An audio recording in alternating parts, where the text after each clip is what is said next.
Eu sou Mário Persona e essas são as respostas que eu dei aos que me perguntaram sobre a Bíblia. Você perguntou o que é conversão. Primeiro, é muito importante você entender que conversão é converter-se a alguém.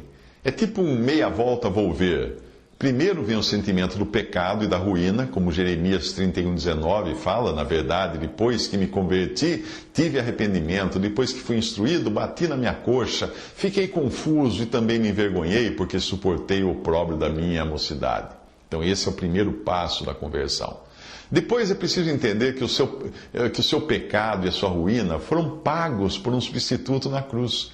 Que Ele, Cristo, é o Cordeiro de Deus, que Ele é a consumação de todos aqueles cordeiros inocentes que os judeus imolaram no passado quando pecavam. Converter-se a Cristo é o que realmente é converter-se. Ou você se converte a Cristo ou você não se converte a coisa alguma. É preciso primeiro você se enxergar perdido para pedir socorro àquele que pode salvar. Como fez o carcereiro, quando ele perguntou a Paulo em Atos 16, 30, 31, Senhores, que é necessário que eu faça para me salvar? E eles disseram, crê no Senhor Jesus Cristo e serás salvo tu e a tua casa. O negócio é o 880. O que era cego agora vê. O que estava morto agora vive. É importante entender que Deus nos considera mortos espiritualmente antes de crermos. Qualquer tentativa de melhorar essa natureza morta é o mesmo que você maquiar cadáveres, né? Pintar um cadáver, deixar ele bonito para o sepultamento. Não mudou nada, ele é um cadáver. Veja isso que foi escrito a pessoas convertidas, em Efésios 2, de 1 a 5.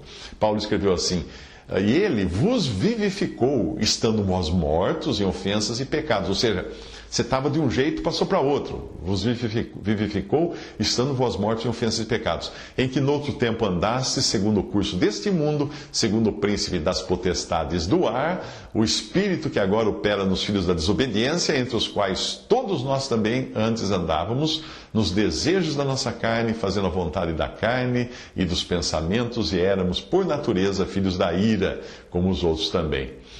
Mas Deus, que é riquíssimo em misericórdia, pelo seu muito amor com que nos amou, estando nós ainda mortos em nossas ofensas, nos vivificou juntamente com Cristo, e pela graça sois salvos.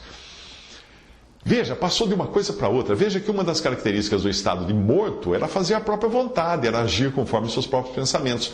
Essa preocupação grande com o fazer, ao invés de crer, é natural do ser humano, porque ele sempre quer fazer, só que ele vai fazer de acordo com a sua vontade.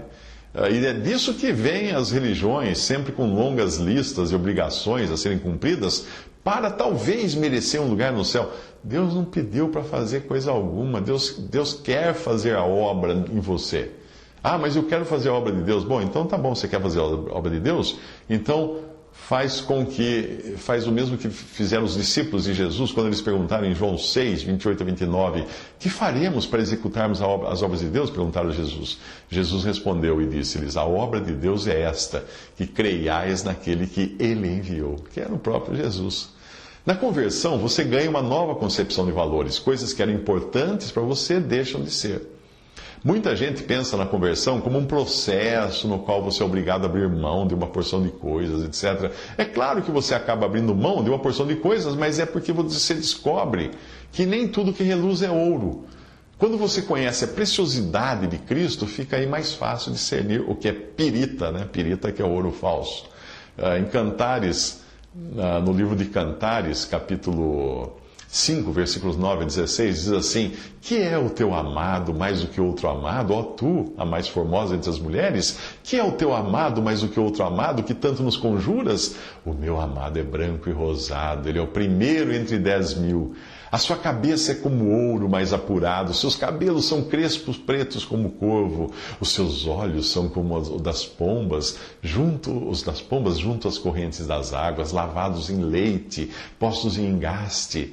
As suas faces são como um canteiro de bálsamo, como flores perfumadas, os seus lábios são como lírios gotejando mirra com doce aroma. As suas mãos são como anéis de ouro engastados de berilo, o seu ventre como alvo marfim coberto de safiras, as suas pernas como colunas de mármore colocadas sobre bases de ouro puro, o seu aspecto como o Líbano. excelente como os cedros. A sua boca é muitíssimo suave. Sim, ele é totalmente desejável. Tal é o meu amado e tal o meu amigo, ó filhas de Jerusalém.